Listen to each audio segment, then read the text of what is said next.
ragazzi, ho fatto una bella festa a Malignano. Abbiamo fatto una festa, c'è pure alla TV. Poi ho preso anche queste cose. Oh, vabbè.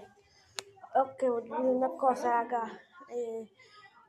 Ho statato troppo, però sono andata a casa alle 1:01.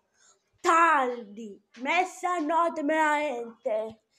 Io volevo ripassarmi, però io ero con questo cappello. Vabbè. Guarda ragazzi, io devo bere un bicchiere di acqua.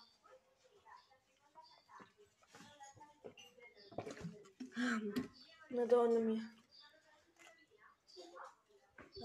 Ragazzi, c'è anche il mio portafoglio di FNAF. Ho anche la carta di credito. Ciao.